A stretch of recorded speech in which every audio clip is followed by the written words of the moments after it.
your YMCA doesn't have a pool though? So it's it's none sort of of them- functionally useless. None of them have pools. Like is that the main service that the YMCA provides in America? I would say that's one of the bigger ones. I would say that's maybe the main thing. Yeah. That It's like Really? it's a gym with a pool. Yeah. Oh, we have the gym, but that's like a side gig. You know, that's not the main attraction. The main attraction is very I don't even know. The rooms are really bad, actually. It's not fun to stay at the YMCA. I don't even think most of the YMCA's have rooms in America. Rooms? Like hotel Oh, rooms? really? Yeah, they used to be like dormitories almost. They used to be hostels, Oh. basically. Yeah, like, that's exactly it. They're hostels, yeah. but they're not in America. I don't think they serve that function anymore at all. I don't even know if they have rooms anymore. Do they No, I have don't wall think ball so. courts? Because that's They what really they matters. do. They do actually, but like again, that's just a side gig, you know? That's not the main thing. That's People just- are really there for the young men and the Christian associations. Yeah, the young men, even though it's as I was saying, you know, any gender, any religion, so it's very falsely advertised, but yeah, there you go. That's some British law for you there. Okay. That's the deep Well, lore. Yeah, the deep lore of the YMCA. All right, so everyone, welcome to GameBusters. If you are joining us for the first time, this is a podcast in which we do a deep dive each week on a game from a little while ago that we love or maybe don't love or just want to talk about. And today I have my co-host with me here, my lovely co-host Ree, as always. I thought you were going to forget the lovely bit there. I would have been so devastated, but yeah, howdy, I'm here. Less lovely than last time, but still Oh, holding on. goddammit. And then we have a special guest, Annie, who you may remember from our Phoenix Wright episode, like many years ago, apparently. Hello. And then my brother Nikhil is back. Hello. All right, so let's go ahead and jump into it. I'm attempting to find the outline. There it is. Okay, so yeah, for our opening, I was gonna ask, what would you guys do with one of these like super boost abilities from Spyro in real life? So we're talking, I think either the Super Flame, Supercharge, or Super Flight. I don't know if you remember those. You go through the gate and then you get super powerful and then just like run real fast or whatever the fuck. So yeah, I was just curious if you guys want to run around and say like, what are you thinking? God, mine's so boring. All I could think of with the supercharge is like, yes, I'll actually turn up to stuff on time. Like, I mean, I was late for this podcast. I was later than I said I'd be. But also, like, just turning up to, like, work and stuff. That's how far my imagination took me this week, yeah. Okay. Extremely exciting. I know. Ree, thank you for bringing that, Insight, really... yeah. You got to start Insight, on You got to start on a bang. I've drawn in so many people now. Right. They're gonna Okay. keep listening. Yeah. I can hear people clicking away. And Nikhil, what do you got? I also was thinking the supercharge, because I don't have a car, so I could use it to get around town. I think it would be pretty handy to, you know, maybe get on the streets, go get a haircut, get some groceries, that kind of a thing. I like I'm this. surprised y'all got don't want very- to fly. I mean, like, I was gonna say. it seems like that would help you get around town faster. That's gonna be. Yeah, but wouldn't you rather run on the streets really fast? I don't think so. I think I would rather fly, because it feels like if you run real fast, you could easily just, like, I don't know if anyone's seen The Boys, but like the first episode Oh, no. is yeah, like the super fast guy literally runs through a woman on the street and Oh, no. explodes her. Yeah, Oh, okay. Okay. Like, I don't know. I'd be worried about that. In the sky, you know, it's like maybe I hit a bird and like that's pretty bad, but it could be worse. You heard it here. Nirav doesn't care about birds. Save the birds. Yeah. I'm on a okay. Let's see. So Annie, you wanted to fly? Yeah, I also would say super flight. Like flying, like if you know that question, the age-old question of like what superpower you would take if you like could. I've always been like one of them would probably be flying. So like, yeah, flying. Okay. You know, Yeah, to be I- with the birds instead of destroy them, but that's fine. Yeah. I would probably say the same thing, honestly. There's yeah. I think I would fly. Just like I think that would help you reach your destinations very quickly too, just without the risk of like running into the side of a building and dying. But you Well- could make a lot of money being like a track person. That's a good point. There you go. Do track people make a lot of money? If you go to the Olympics and stuff, yeah. Yeah, the best track people. Yeah.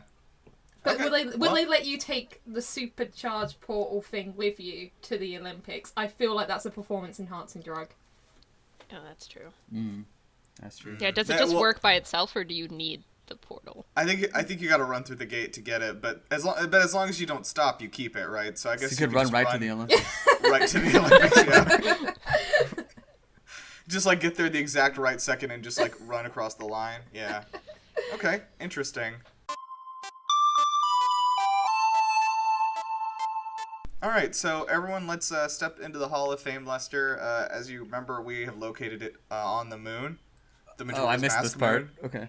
Yeah, the lore has changed since you were It here. is expanded. We are It's separate located back versions in now. someone's backyard. What happened? Yeah, it used to be in the backyard. It is expanded to encompassing the entirety of the moon. I love how we went from debating whether we can afford a third wall, and now we're just like, fuck it, SpaceX. Got a grant. Elon Musk stepped in, and we've got some extra funding coming from a questionable source. A big fan of the show, Elon Musk. Yeah, big fan. I gotta say, Elon, you gotta tone it down, buddy. Like, come on, man. You've got several kids. Yeah. Just You're like not a 15-year-old shit poster anymore. All right, so this week we're gonna do the best non-speaking companions in video games, and it was inspired by our friend Sparks here from the Spyro series. So obviously I wouldn't be including Sparks in one of the nominees here, but yeah, let's go around. So Annie, who'd you bring with you? See, I had a really hard time with this one, and I'm going to be totally honest, I didn't realize that it said companion. So I'm going to make an argument for this. Okay. So I was going to say Jack from Jack and Dexter, which is technically the main character person, Yeah. but can we argue that actually he's the side character because that's what Dexter would have wanted? Well, in the video game Daxter for the PSP, he was. Well, Well, there you there go. we go. He also So only doesn't talk in like the first one, which is the only one that Okay. I've played. But I'm gonna write Daxter's friend. I'm gonna try and support you as much as I can. Thanks, appreciate it. Ree, who have you got? Okay, well, I knew it was going to be some dog from a video game, and it was almost dog meat from Fallout, especially Fallout 4, because he's such a good boy in that one. He's But a good boy. then I remembered that Fable 2 exists, and I really don't want to spoil it in case no one's played this game from 2008. I wish Microsoft would remember that Fable 2 exists. I know. I won't get sidetracked too much, but I was trying to find a way to play it on PC, and I can't. What the hell, Microsoft? You please can't. sort that I out. know. Like, You what the literally hell? can't. Anyway, It's the only Microsoft game you can't play on PC. It's ridiculous. Anyway, But, sorry. Go on. yeah. So the dog in Fable 2. I guess close your ears. We don't want spoilers for the very end, but at the end, when you're facing the final boss. He's about to shoot you, and your dog jumps in front of the bullet and takes it for you, and it's Oh my just god. as a kid that really hit me, So Like a get down, Mr. President. yeah, like kind of a 100%. Yeah. Well, he doesn't like push you down. He just swoops in there and takes a bullet. Yeah. I mean, he didn't account for the fact that the antagonist did bring another bullet with him, but Oh, no. it's the thought my that counts. It's the So thought he that is counts. he is a dog, right? So Yeah, so, yeah, But yeah, I can't that blame kind of him too forward much for thinking that. isn't usually sort of His something I strong look suit. for in dogs. Yeah. But, okay. I've got to give that to him, yeah. Okay, Nikhil, who have you got? Okay, so for non-speaking, I kind of interpreted it as like they don't communicate with you and talk to you. So I went with the Pokemon that follows you in Heart Gold, Soul Silver. Oh wow, that's 'cause pretty good. They can Ooh, kind that's of. good. I mean, they say their name if you talk to them or whatever noise the Pokemon makes, but they don't like communicate with you. Yeah, I mean it's kind of the same situation as Pikachu in Yellow. Yeah, and this was a big deal when this came out because they hadn't incorporated this feature ever since the original game Yellow, where Pikachu followed you. But in this one, it was whoever the lead Pokemon in your party was. So your favorite Yeah. Pokemon could follow you around the whole game if you wanted. Yep, and it took them another 10 years for them to do it again. Yep. I was gonna Yeah. say. Yeah, this is where the series kind of peaked. So. Yeah, it definitely did. Oh, yeah, absolutely. Also, it is I think the 20th or not 20. It's the 20th anniversary of Gold and Silver this week, the originals. Oh. Oh, So damn. that's exciting. Bake a cake. Yeah. Okay, so mine is I was thinking obviously dog meat from Fallout, but that's too obvious. So I searched around a little bit. I don't know how many of you played Far Cry 5, but the companions, and there's like a lot of companions in that game. They added into the Far Cry series. They didn't have companions before, and one of them is a bear named thank Cheezerback. God. I was gonna say, if you say anything other than the bear, we're not friends anymore. Oh yeah. So there's a bear named Cheezerback who he is an exhibit at a museum or something. What does he do? He's like at a zoo or something. Yeah, it's like that. a place you like just a petting come zoo and- kind of a thing. Yeah, but you give them money and they do horrible things to animals. yeah, like a circus, I guess. But anyway, you rescue him from there, and so he's like a bear that becomes your friend, and he just will basically trade fighting favors for cheeseburgers, and he loves eating them. And then there's at one point one of the guys warns you he's got the diabetes. And he's very fun. I think it's really exciting for you to be sneaking around in a camp and taking out cultists, and then your bear just jumps down from the sky, and just belly flops onto somebody. It's always fun. So that's and then a special shout out obviously to the dog Boomer and the cougar Peaches, who are also great animal companions in that game. Boomer is really cool because he's the dog, and he'll basically steal guns from people and carry them back to you while you're sneaking around camps, which is really cool. But anyway, yeah, so I'm nominating my friend Cheezerback here. So let's go and get to the voting. Annie, where are your votes going? I gotta go cheeseburger. Okay. And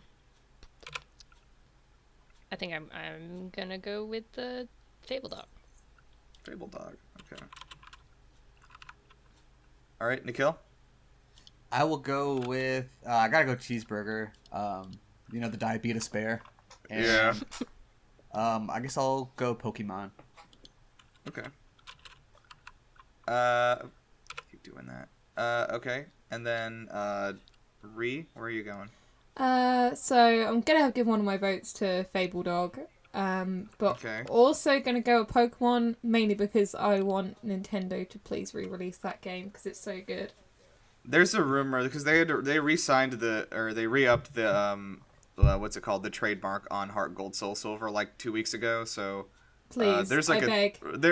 There's a rumor. There's been a rumor going around that they're gonna release all of the old Pokemon games on Switch in December, which would make sense because that would make them a lot of money. Yeah, So- but I feel like that's exactly why they're not going to do Yeah, it. Because they're that's allergic too to obvious. making money. No, but the thing, it's gonna be they're gonna have release Heart Gold and Soul Silver for $40 on Switch. That's what's gonna happen. And then there's a half an hour window when you can get it, and then it's forever.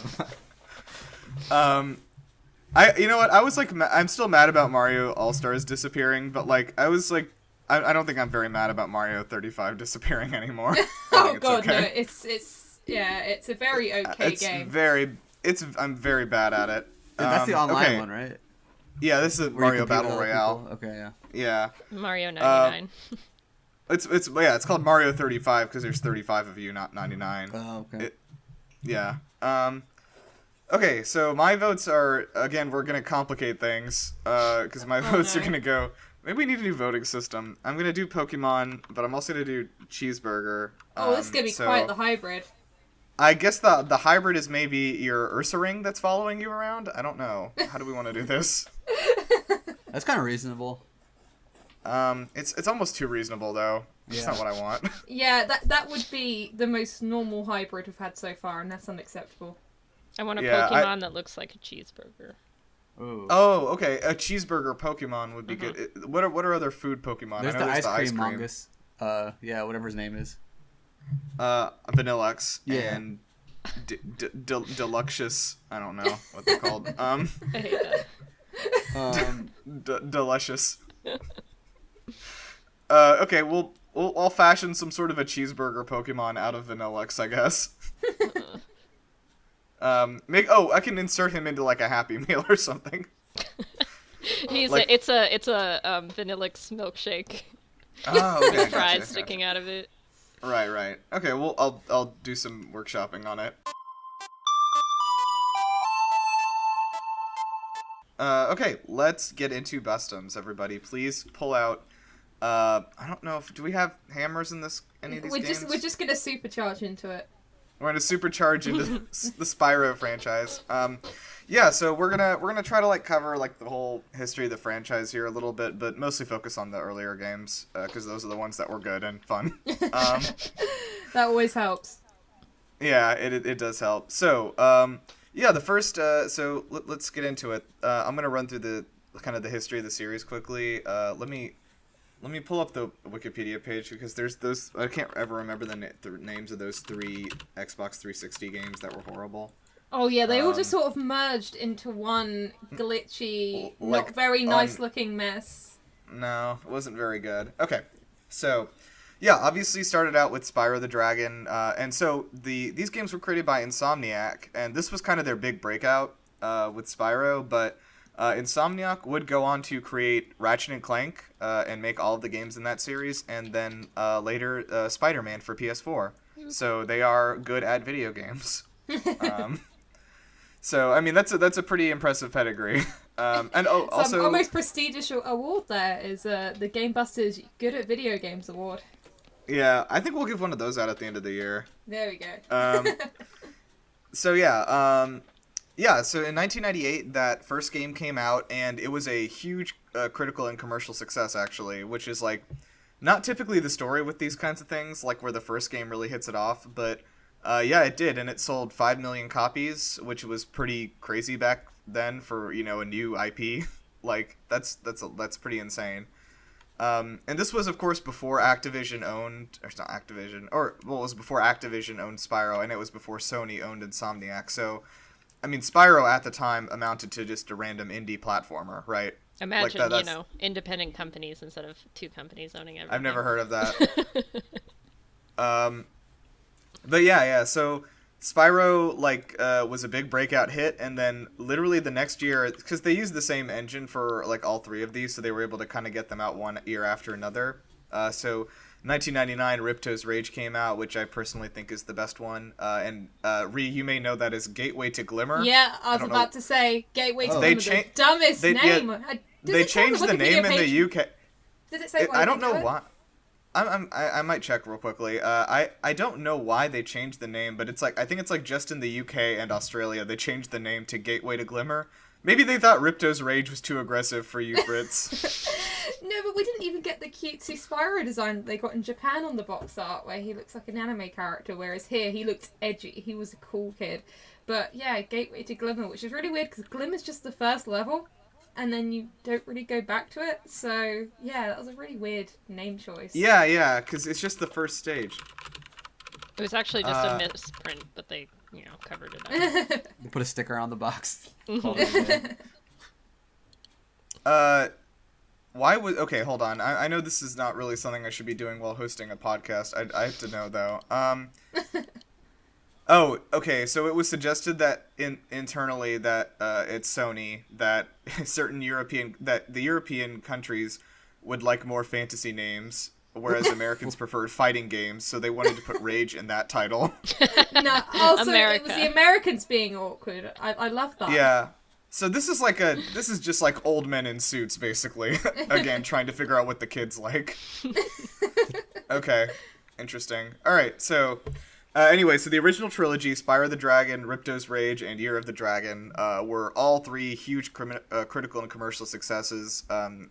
And I'm sure everyone, I think all of us here have played at least a little bit of each of those games, so we can, kind of talk about those in a bit. So, Nikhil, I know we played these next ones, which was Season of Ice and Season of Flame, which were the Game Boy Advance ones. Erased those from our memory, I think.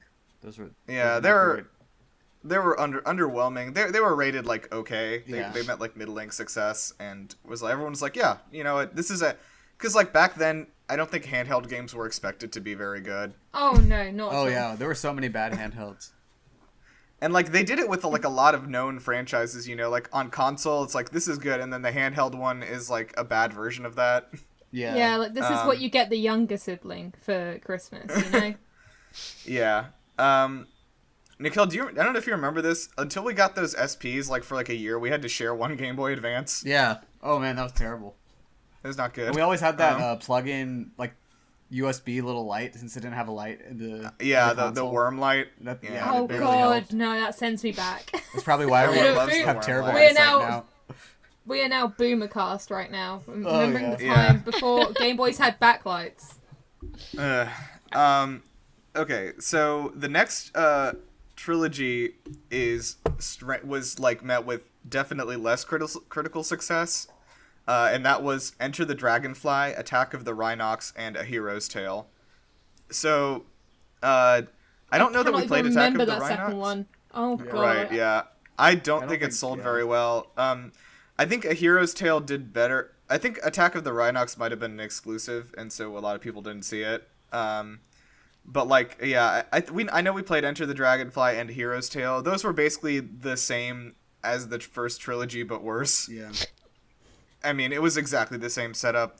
They just like gave Spyro like 2 new powers. Like they gave him Ice and Lightning Breath, and we're like, okay, it's new. Oh no, Just you like forgot a Bubble money Breath. grab at that He had Bubble Breath. Oh, might- yeah, he had Bubble Breath. Sorry. I might be getting ahead of myself here, but is that the one where they got that really famous actor to voice Spyro or Sparks or No, both? that's coming later. That's Oh, coming okay. later. I'll shut up. So, and it's worth mentioning that the original voice of Spyro in these games is Tom Kenny, also known as SpongeBob, and also known as a famous comedian. So, if you listen to Spyro talk, I mean, you can hear Tom Kenny talking. Like, it's Oh, yeah. definitely SpongeBob. I'll Yeah, never be It's able like to cool unhear as it. Oh, that is SpongeBob. strange. yeah. If you just like listen to it, it's very obvious. He only uses a very slightly different voice. Huh. Also worth noting that all 3 of the original trilogy games received like massive critical acclaim and won awards all around the world for the music, which should be no surprise. I mean, it's a some of the brilliant best music soundtrack. in video games. And So the good. composer for these games was Stuart Copeland, who was a member of the band The Police. Wow, I did not Yeah. know that. Yeah, interesting. He didn't do a lot of soundtrack composing, but the ones he did, like, he really killed it and got a lot of awards. So, He actually Good for very him. recently did a tour, I think, where he actually only performed music from Spyro. Like, how sick is that for a bloody kids platform that's awesome. Yeah. Okay, so now we get to the really bad trilogy, which, we missed the Crash games. So, I don't know if you guys remember, the Spyro and Crash did, like, 2 team-up games. I'm so glad you brought that up because that's got a special place in my heart. For the first time as a kid, Oh, really? I realized a video game was bad. It's the first time I can remember as a kid going, "This isn't good." So yeah, I have a love-hate relationship with Crash Purple on the Game Boy. Yeah, so Crash Purple and Spyro Orange were, like, Those I don't think they names, were well it kills me. received. Like, and then they had a team-up game that followed both of those two called the Cortex Conspiracy, which I think also flopped. I I don't think wasn't we even played aware that. of that I one. wasn't even aware it existed until today when I was reading about this. So, Spyro's had a storied history. Okay, so the new trilogy was Shadow Legacy, A New Beginning, and Eternal Night, and those were These are getting more and more intense. That's so dramatic. Yeah, it's so insane, and those were Xbox 360 exclusives, I think, or they might have been on PS3 and 360. Yeah. But yeah, those 3 games were actually beat 'em up games, not like adventure platformers. So Spyro had like punching and kicking and stuff. His tiny and little yeah. fists. tiny fists, and like, yeah, it was. They were all very poorly received, all sold badly, and yet they made 3 of them. I don't know how that happened. That's what I don't although- understand. Was it just like the Avatar films where they did all of them at the same time, and now it's like shit. We just better drop them now, I guess. No, it probably was because they all came out one after another like that every year. So Also featuring voice talent of Elijah Wood and Gary Oldman. yeah, that Oh, was. no. Yeah. I didn't want to. So yeah, Elijah Wood famously became Spyro at this point, and like I love Elijah Wood. I think Wilford is one of the best TV shows I've ever seen, but I also am like it wasn't great. He makes such interesting choices. He made an interesting decision in the voicing of this character. So then basically the Spyro franchise died for 10 years. The only bits we heard of him were, of course, everyone's favorite, Skylanders. So Oh wow, Yay. where the Skylander fandom at? Come on, let's get their clicks. yeah, I want the Skylanders to come out now. So interestingly, the first Skylanders game was not it it wasn't a Spyro game. It was a crossover of Spyro with Skylanders, even though Skylanders was a new franchise.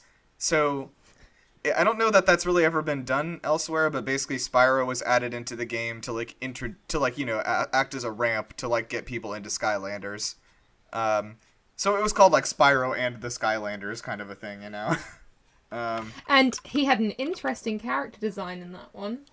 Yeah, I didn't love that. And I mean, like, a lot of weird characters have featured in Skylanders. Like, I don't know if you guys know this, but Bowser and Ganondorf have both been in Skylanders. I genuinely have no idea. No, Why I haven't seen that. Yeah. So, anyway, the first one was just called Skylanders, like, Spyro's Adventure. And so that was, the idea was like, okay, this is a crossover between our new franchise and Spyro. And then Spyro sort of left the franchise after that, like, didn't really show up again, and Skylanders continued on its own. I don't really know that they did a lot with the character in that, other than just trying to use him as, like, a launch pad for their new Toys to Life phenomenon.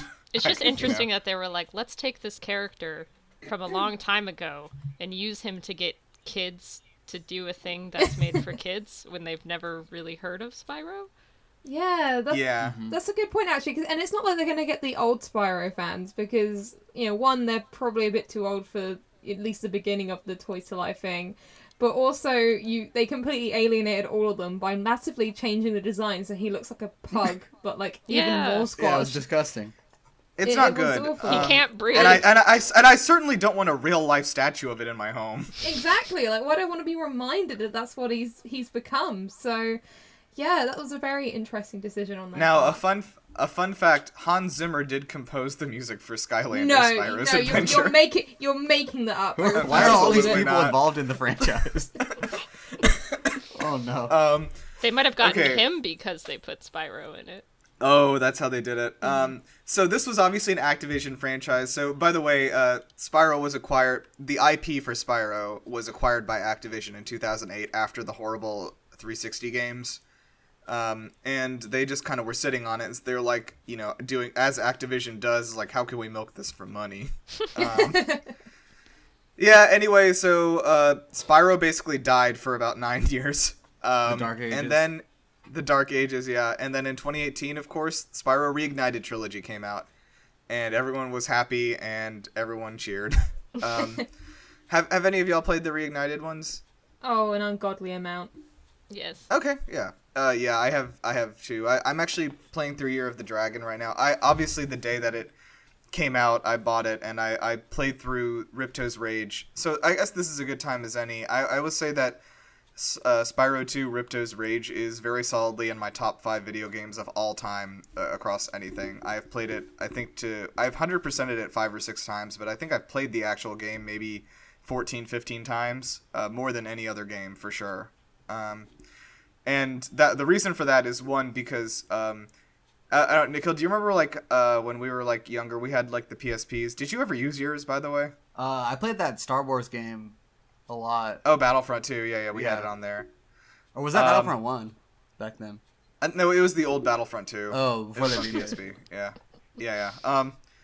But my friend down the street was Amit. Like he like hacked the PSP and he put the Spyro trilogy on it. Nice. And so nice. literally the only thing I used the PSP for was just playing Ripto's Rage like over and over again, like the whole way through. And I just got so, like, I was like, that's what the PSP is for playing these hacked games. I never bought a PSP game. I was about to say that's the most use anyone got out of an original PSP. Yeah. I think. That's fair. Probably more use than anyone got out of a Vita, I guess, either, so. Oh yeah.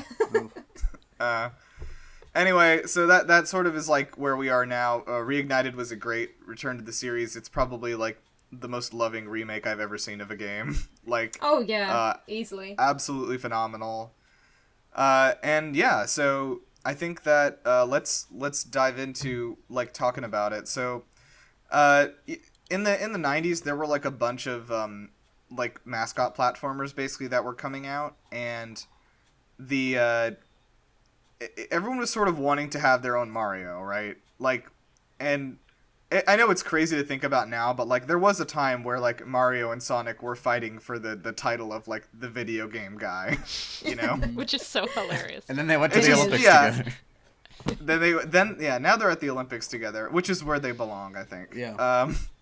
And yeah, so but there was a lot more going on back then. There were so many mascots trying to make it in there. I mean, Ratchet and Clank are obviously in there. Spyro, Crash, Jak and Daxter, Conquer the Squirrel. There was Gex the Gecko. There was there was like 100 of these bad boys that were all just mascot adventure platformer collectibles. Banjo-Kazooie, like, they just were popping them out, and everyone wanted to have their own Mario, right? Which is what always happens when something is successful. I did see a thing online for something called Awesome Possum, and I'm very intrigued. Oh, we love Awesome Possum. he also died in, I think, 1998. So Yeah, apparently he was created as a rival for Sonic. So we that could have went had well. Awesome Possum. We are missing out. yeah. Imagine OCs for that. Now that could have changed the internet dramatically. So where are all these platforming mascots now? Are they all dead? Rayman, he's gone. Sly Cooper, I don't know. What about Arrow the Acrobat? The bat who does acrobatics? You've got to make that one up. That sounds like a Sonic OC. Okay. But Now why? He has wings. Listen to me. Bubsy. We love Bubsy. Oh, yes, And Bubsy's big return to fan the of stage Bubsy. in Bubsy 3D redefined video games. Also, can we just point out that Bubsy isn't dead because he had a game last year, so, you know, Was he it Bubsy outlived 40? Gex. What's coming out? You can smell it. Was it Bubsy Returns? Yeah, it was something like that. It came out on the PS4 last year, just to sort of capitalise on the fact that Bubsy 3D had become a meme, and for some reason someone still owned the rights to Bubsy. So they just dusted that off and released a very shitty PS4 game with all the charm that came with Bubsy. So Right. if you are a fan of Bubsy, which I'm assuming you are if you listen to this podcast, check that out. It's called Paws on Fire. Oh no! Exclamation point. Somebody save this guy. Okay, also, I'm sorry, I'm on an article looking at the lost platforming mascots of the 90s. There's another one called James Pond, Underwater Agent, who was a fish with a How gun. did I forget about that one? How? Amazing. Very good. And then we also forgot about Spot, who was just a red dot with feet and arms. Very good. Very good. Okay, That the was- names that of his was one games. Sorry, meeting.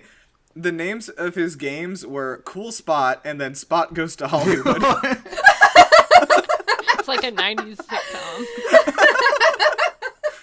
Oh no, Earthworm Jim! How did we forget him? Oh no. Okay, that was another one. So basically, what I'm getting at is there were literally like 5 dozen of these babies. Okay, all trying to be the next Mario / Sonic, and pretty much all of them died. And I'm just curious, like, why do you guys think that Spyro is still like? I would say Spyro made it to the solid B tier along with Crash Bandicoot and Ratchet and Clank. And, has survived the transition to modern times. But why do you think that is? I think it's probably because, with those other ones, they're so very clearly decided in, one meeting with all these businessmen just looking at a picture of Mario and Sonic and thinking, how do we do this? Red dot. And I like think how- Spyro managed to sort of hide that corporate cynicism, I guess. I've got no denying that there probably was a bit, but I feel like there was a lot of genuine charm put into it. My favourite is Year of the Dragon, and I will genuinely just laugh out loud still playing that, to this day. There's just so much charm and effort put into the characters and the world. It's really great. The sass Yeah. is real. The sass is good, and they're. I also want to point out that if you kind of look at all these mascots, you'll notice that each of them is a slightly different color, all trying to because Mario was already red and Sonic's already blue. We got to get one of these other colors in there. And I mean, purple is a very, dignified color that sticks in Yeah. your mind, so. Yeah, I agree. So, yeah, I want to think about Spyro the Dragon, the first game, it did really stand out. What memories does everyone have of that original trilogy? Does anyone have any specific memories of fun things from those games? Oh, my most Go ahead. my most clear one is definitely the races you had to do, with that weird thing, that creature, running around the track trying to. Oh, to catch the egg thief. Yeah. Oh Yeah. god, He- yeah. Oh, yeah. It looks very strange, but yeah, you were basically Yeah, trying to and- catch him and get the egg back. I mean, like, yeah, every night, like, I hear in my nightmares, like, echoing in the distance, like, nah, nah, nah, nah, nah. Yeah. Oh, don't. That triggered my fight or flight response. Yeah, we used to spend like a long time trying to catch that guy. We spent like way too long. It's like it's crazy looking back, like on like how bad you were at video games when you were a kid. You know? Yeah, like this It's stuff like- wasn't meant to be that hard. No, like and like, but it's meant to entertain kids for a long time. You Yeah. know, like I said, I was playing the Reignited Year of the Dragon yesterday, and like I saw one of the egg thieves and was like, oh man, buckle in, and then I caught him like after 30 seconds. Yeah, but like I don't know what else do you think, Ree? You have any specific memories? Well, I've got quite an interesting one, but first I'll start with the more normal stuff. And one of my favorite things, I know this is like a sticking point for some fans, but in Year of the Dragon, I absolutely love all the different characters in it. I think it's pulled off really well. But better in the Reignite trilogy, I have to say. Some of it hadn't aged well in the original Year of the Dragon. But I just loved... There was just so much to do in Spyro games. Like, you're really encouraged to, through the platforming, to try and reach these, these like platforms in the far distance. There was a lot of like experimentation in trying to get everywhere, and then even more so when you had these other characters to play as.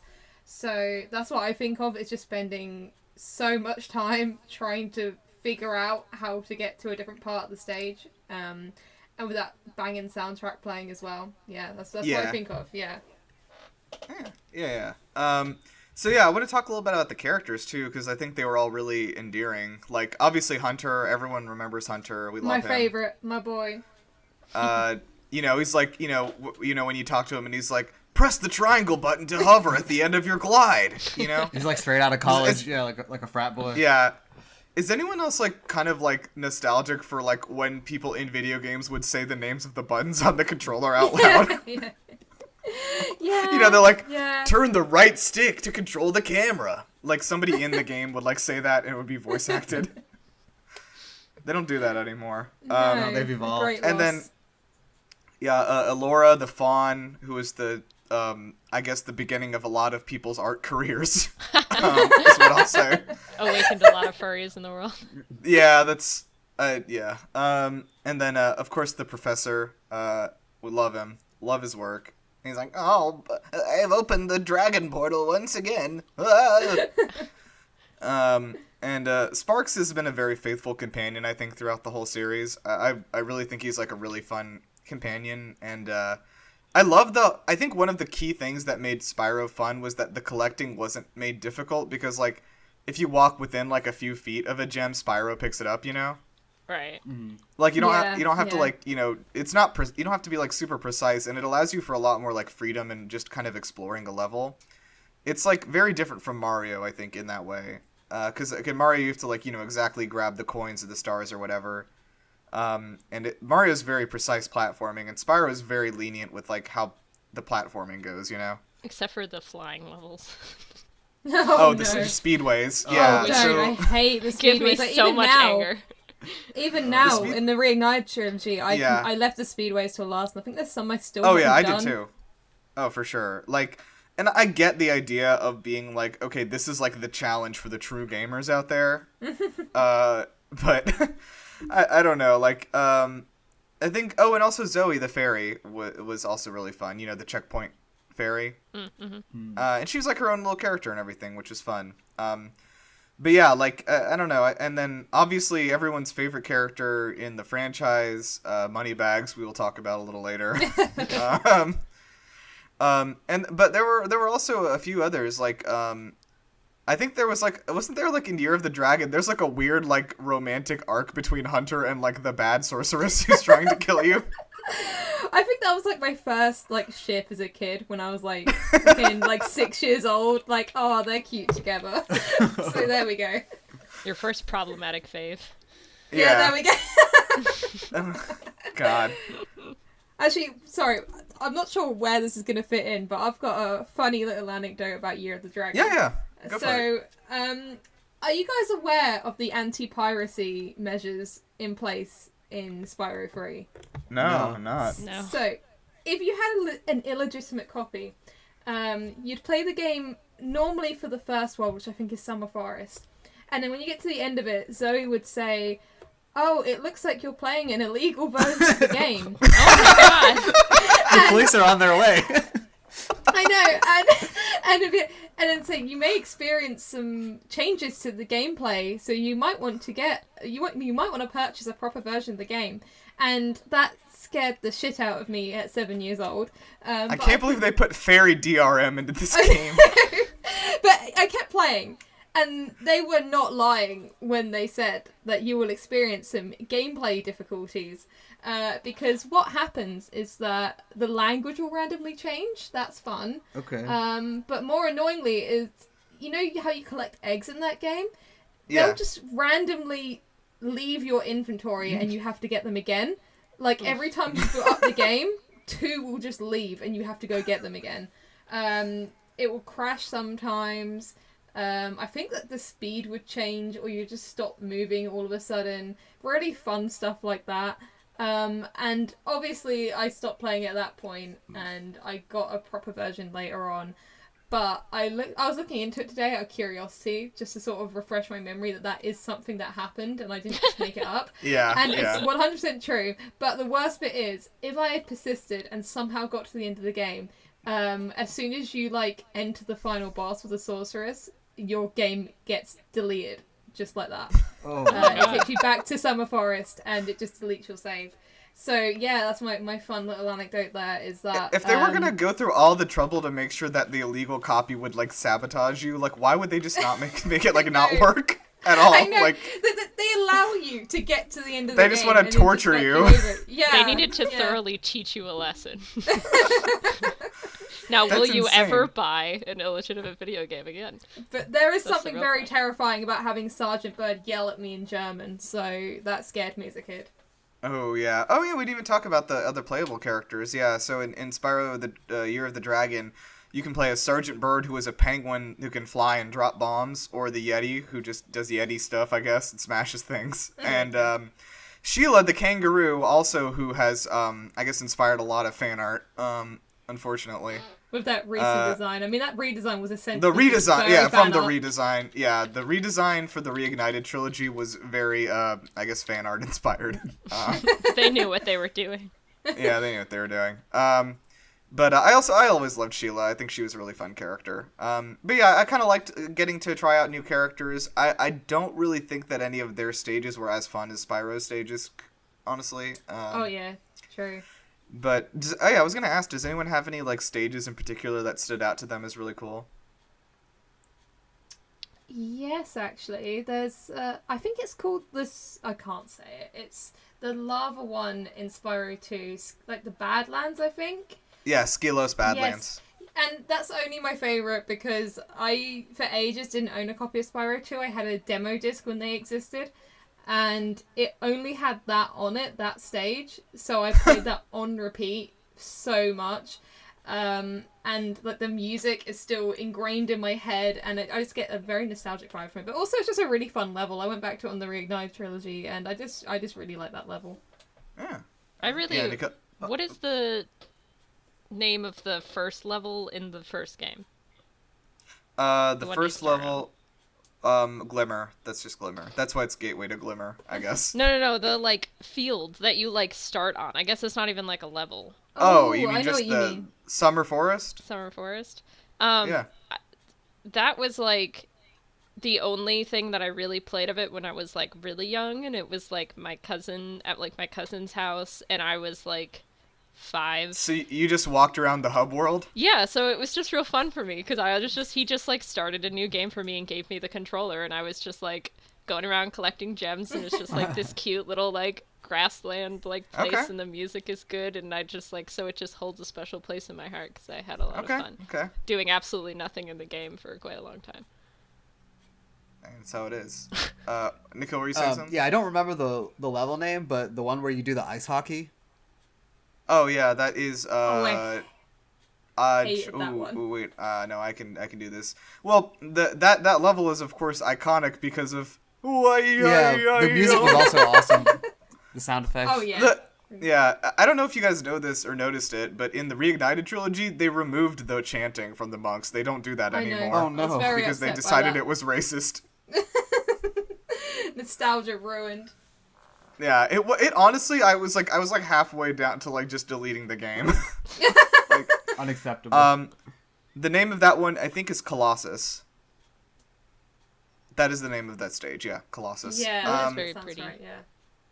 That's a really good one, yeah. And I do like that they really like took inspiration from a lot of different like countries, I guess, you know? Like you can tell with a lot of stages like you're traveling to a different country kind of a thing. That's you know, China inspired.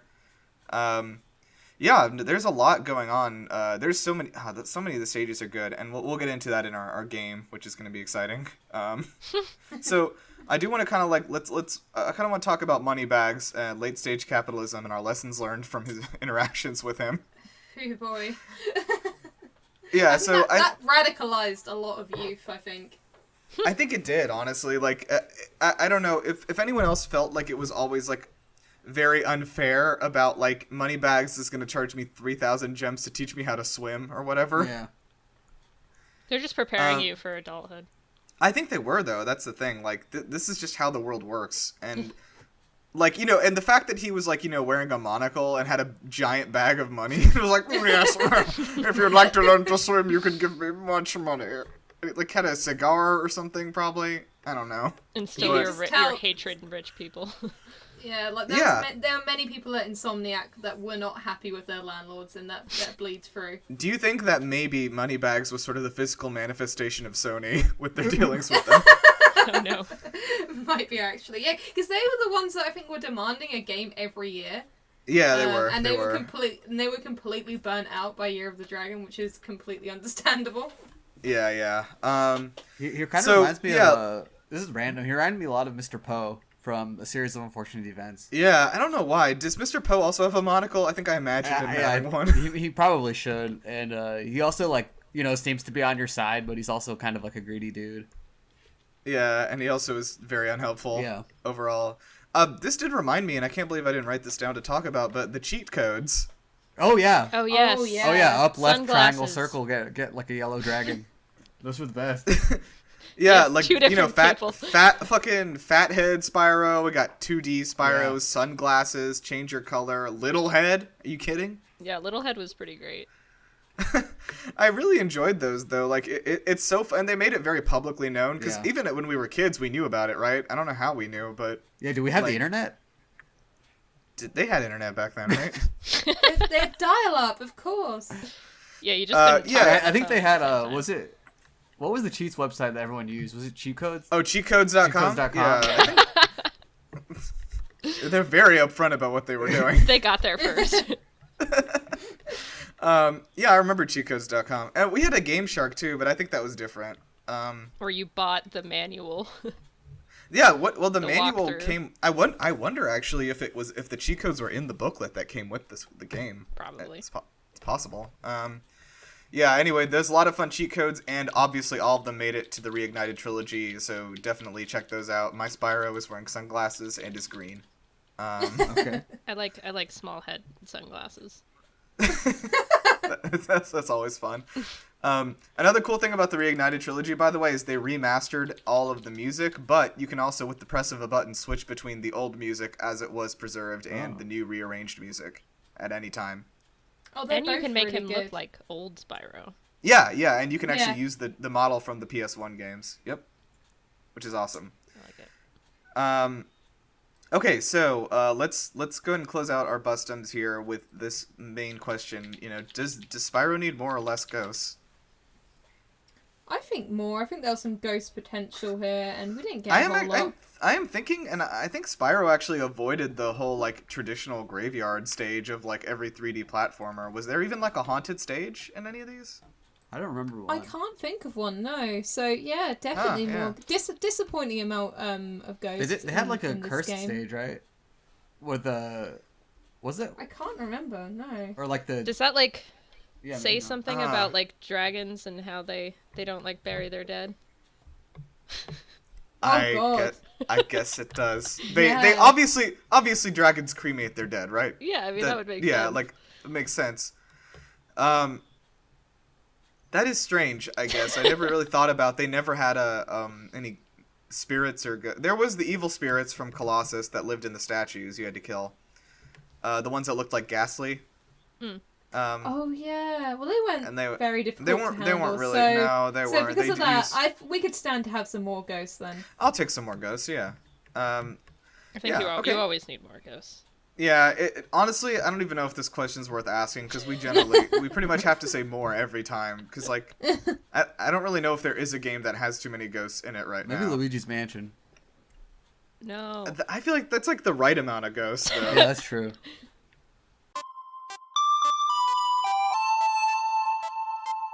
It is time for games. So I had fun with this one. This is so I'm gonna name some places here, and you're gonna tell me, is this a stage from Spyro or is this an upscale Miami neighborhood? Now, I'm interested in that. So Yeah, Okay. these are all like very very high luxury subdivisions in Miami. Okay. Okay. So, yeah, let's start off with Terrace Village. Spyro. Miami neighborhood. Yeah, let's go neighborhood. No, that is from Spyro. Come on, Oh damn. Annie, you got it though. So you're good. You're already good at this. True Don't say Spyro that. fan. All right, Seashell Shore. That's Spyro. Spyro. Miami. That's a Spyro. God damn. I just wanted to Okay. go against the grain. All right. Okay. How about this one? Snapper Creek. Oh no, that's a neighborhood. Neighborhood, yeah. Neighborhood. Neighborhood. Yeah, that is a neighborhood. Okay. It could. Uh, it very could be though. Yeah. That would be. Yeah. Imagine Fracture Hills. Ooh, that's Spyro. Or Spyro. Do you guys remember that one? That's a Scottish one, isn't it? It is the Scottish one, yeah, with the bagpipes and the fawns. Very good. Oh, I love the fawns. They're funny. Yeah, that was a good stage. And the Earth Movers or whatever they're called. Oh yeah, not the Which are- Earthbenders. No, they're I think they're called Earth Shapers, but they were like golems. If you get the illegal one, they call them Earthbenders. Oh, right. And then they take away the Yeah. egg yard. Okay, Journey's End. Ooh, that I can't really be a like neighborhood. that's not- That'd be a I dark also neighborhood. don't wanna name. live there. Yeah. Is that like Yeah, where you end I'm up gonna after go you with play the neighborhood game still, of though, 'cause life I if can't you don't remember make that's enough Spyro. money? I'm gonna say Spyro. Okay, what's everyone guessing? I'm going neighborhood, but just a very concerning I'll go neighborhood. Spyro. I'll do Spyro. Yeah, this is a neighborhood. No, it's a very fuck? high class luxury neighborhood called Journey's End. Why? You'll never move somewhere nicer, Die. I guess. I think. the Well, yeah, I epitome. think that's the idea. It's like, oh, like this is the neighborhoods don't get nicer than this. You'll never move away. You know. I can see the thought behind it, but I just feel like there should have been more than 5 minutes spent on Yeah. that one in the meeting, you know? Yeah. All right. The Wormwood. Miami neighborhood, I think. The Wormwood? Let's go. Yeah, neighborhood. I'll do Spyro. Just to be different. Yeah, you're wrong. It is a neighborhood. That's Well, I the was lesson. excited about Never be this one. different. I was excited about this one because like the Wormwood sounds like a fantasy forest. You know. Yeah. It does. It's like WYRM. You know. Oh, okay. Yeah. All right. How about this one? Coral Gables. Gables. Spyro? Miami. Yeah, neighborhood. All right, that's in Miami. That's Coral Gables.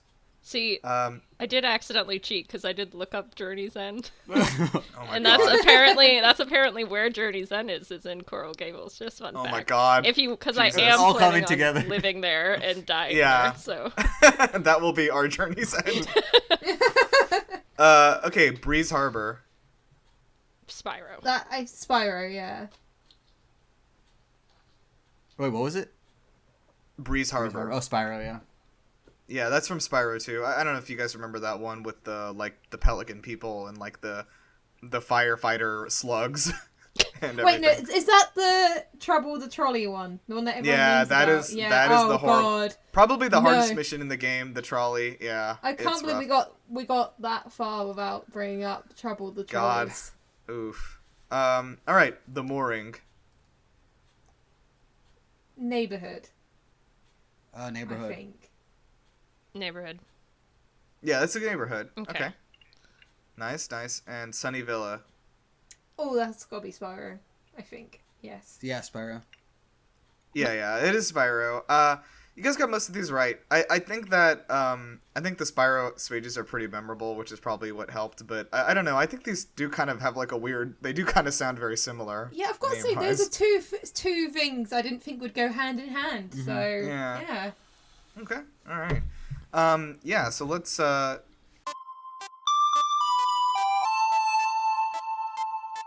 Let's close out here because Annie's got to get moving soon. Let's jump into the wishing well. So everyone, please bring out, I guess, a gem from Spyro, and we're gonna toss it into the wishing well. Okay. As you guys probably know, Crash Bandicoot 4 came out, which is like a sequel to the original trilogy, like continuing in that style and story kind of a thing. And ostensibly, there's a lot of rumors, and it seems very obvious that like Toys for Bob, the same company who did the remakes, you know, like for Spyro and Crash, is working on Spyro 4 right now, which I would anticipate to be released in a year. So assuming that is all happening, what do you want to see in like Spyro 4? What do you think would be cool for it to add to the series from the original trilogy? Kind of stuff like that. So Ree, what do you think? Oh, well, you asked a lot of like good questions there about stuff you'd add to the series, but the only thing that I was thinking of for Spyro 4 was I want them to like get a time machine and find some writers from the 90s so they can write it, because I don't want that like cheesy Saturday morning cartoon writing style of the original trilogy to be gone. So yeah, that's all I want. I want the exact same type of humor. I want the same characters. I just want more of the original trilogy, basically. Okay, yeah. That is essentially what like they did with Crash 4. So I mean, yeah, like that. Maybe that would not the probably time be travel good. bit. Maybe they didn't actually like go back to the 90s and force some people to come back to 2020. Well, but I mean that was how they did. That was kind of how they justified Crash 4, because it's called It's About Time, and in that game, Crash Bandicoot travels back to the 90s before the bad games were made.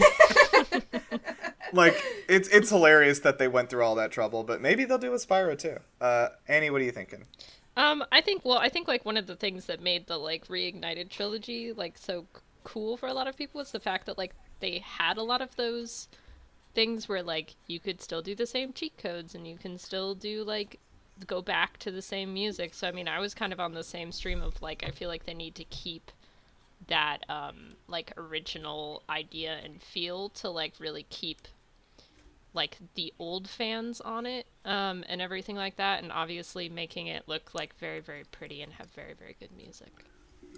Yeah, I think that's probably good. And I think that like definitely having like Stuart Copeland at least consult on the music would be good, and having it feel authentically like those first 3 games.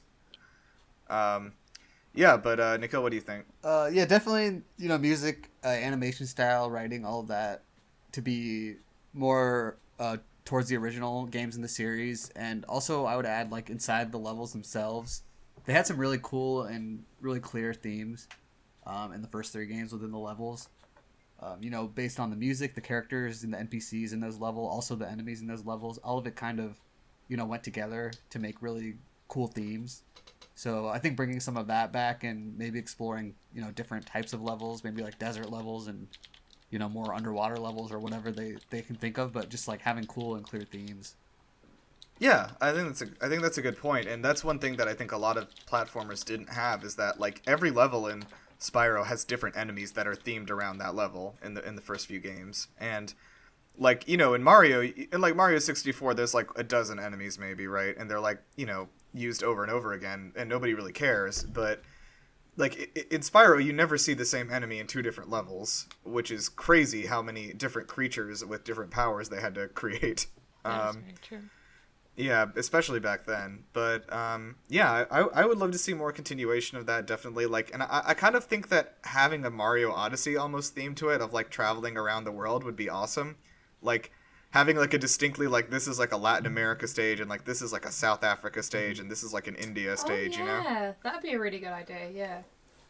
Just themed around those kinds of things. But I don't know. I think that probably, I'm guessing, honestly, like with the great work they did on the Crash and Spyro remakes, and then Crash 4, like I'm assuming Spyro 4 will be very good anyway. So, yeah. Okay. So I guess let's wrap it up here. I want to say, I guess thank you to Todd Howard. I don't know what he did this time. Yeah, this might be our first episode where we haven't mentioned him before. I haven't this actually point, mentioned. So He did not buy Spyro and make terrible games with it. That's yes, true. thank you, Todd. Thank you, Todd. But yeah, Activision. You know what? By buying Spyro and making terrible games, Activision made Bethesda look a lot better by comparison. Okay, so yeah, you can find us at GameLuster.com, and for our videos and stuff, hit us up at YouTube.com/GameLuster. Reed, do you have anything you want to plug quickly? I suppose not really. I mean, we've got that video coming out soon, though. Where I've been very bogged accurately, down. Yeah, guess where Nirav managed to almost perfectly guess the plot to Final Fantasy X using just out of context screenshots. So look out for that. It was like weirdly accurate, but I think the thing was just nailing that one guy was a racist at the beginning. That was my favourite bit. It was hilarious. I showed you the picture of Waka in the first, I think like the second slide, and you just took one look at him and went, he's racist. And I was like, fuck, that's the whole game spoiled for you, you know? It's a gift.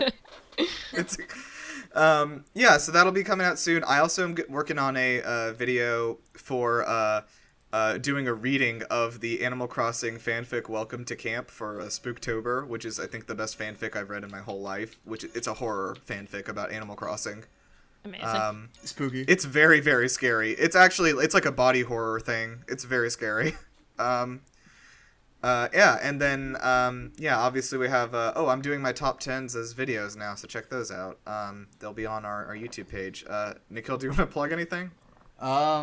Nothing to plug, just we're in the midst of the League of Legends World Championship right now, which is always an exciting time. There's about 2 weeks left until the finals, so I think they're reaching some record viewership numbers, so still getting crazy. Oh, nice. Okay. Are you still doing League stuff? I'm playing and watching. That's about it right now. Not any like teams or anything. Okay. Annie, you want to plug anything? I don't have anything necessarily. If you're in America, go vote. That's all I got. Yes. That's a good... Specifically, please go vote for Biden. I'm not going to beat around the fucking bush. Agreed. And if you would like to vote for Trump, please delete this podcast and leave me alone. Okay. Great. Then I guess let's get our last word for our winner, which is, I guess it's me and Nikhil, right? Oh, yeah. Yeah. With our cheeseburger won. Pokemon. Yeah. Game Freak, write that down. Some cheeseburger Pokemon. Okay, so let's think for a second, and then we're gonna go out, and at the same time, we're gonna give a name to our cheeseburger Pokemon. Okay. We have to say it at the same time. Just me and you. Oh. Because we have to take us out. We have to take us out All jointly right. because we both won. Okay. Shall I do So- the countdown? Okay. 3, 2, 1. Heartdizzizor. Cheezerback. What? Wait, what was yours? Heartdizzizor. I said Cheezerback Oh. because he's got a back made of cheese. Well, This mine is gives you okay. heart disease. Where's the bun? His back is made of cheese. I don't know what to tell you. What kind of burgers have you been eating where the top is the cheese? The top is the cheese, and there's Wait, two buns underneath. That's a And the monstrosity. buns are his mouth. The two buns on the bottom are his mouth. What? So the cheese is like a hat? I don't know how I'm gonna create this creature for the poster for this one. He's actually just full of rage because the person who made him didn't do it properly.